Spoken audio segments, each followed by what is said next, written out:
Sir Eknath Shinde आता विधान करतायत की दाढीने काडी फिरवली तर तुमची लंका जळेल. उद्धव ठाकरे यांनी जे काही विधान काल केलं. नाही, लंका त्यांचीच आहे.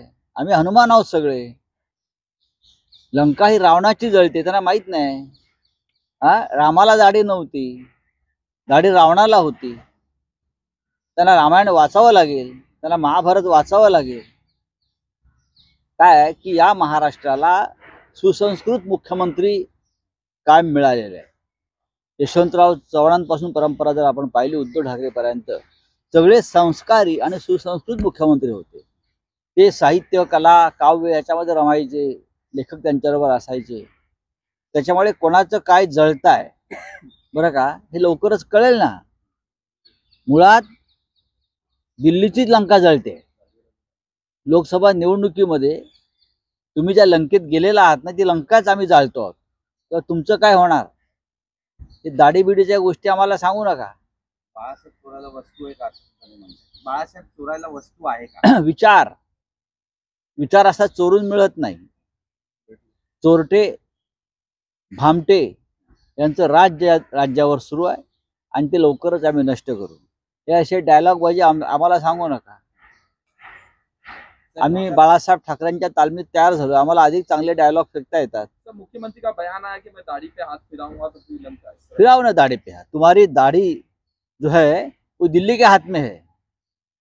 आपकी जो दाढ़ी है ना, हाँ, ये दिल्ली के हाथ में है. वो दिल्ली वाले आपकी दाढ़ी जब चाहे खींच लेते हैं और दिल्ली में बुला लेते हैं आप. और लंका की बात मत करिए. आपकी लंका है, आप रावण है सब लोग.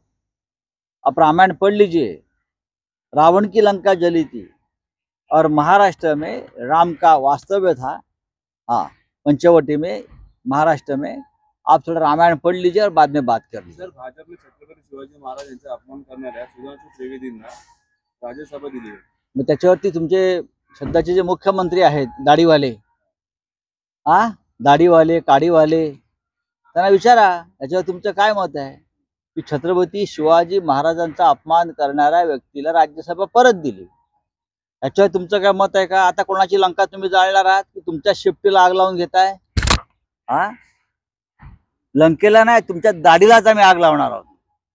तुमची दाढीच आम्ही पेटवणार आहोत. हे लक्षात घ्या. त्यांना सांगा जाऊन. तो ऐकत असेलच ते. आता आज मी मुद्दाम त्यांचा गुंडांबरोबरचा फोटो टाकला नाही. थोडी त्यांना गॅप दिलेली आहे. विश्रांती, जरा घाबरले आहेत ते, अस्वस्थ आहेत, झोप येत नाही त्यांना. कारण लवकरच असे काही फोटो माझ्याकडून येणार आहेत बरं का, की अमित शहाना सुद्धा विचार करावा लागेल की काय माणूस नेमलाय. चला, 10,000 रुपये पेन्शन आणि हमी भावाच्या ठीक आहे, चला.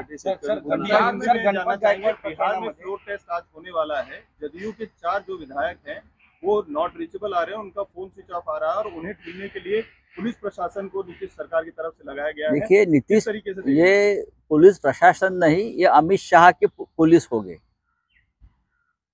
दिल्ली, ये दिल्ली का खेला है ना, तो दिल्ली वाले ढूंढेंगे उनको. लेकिन मेरे हिसाब से, मेरी जानकारी है, वो जो खेला हो रहा है बिहार में वो दिल्ली के लिए और नीतीश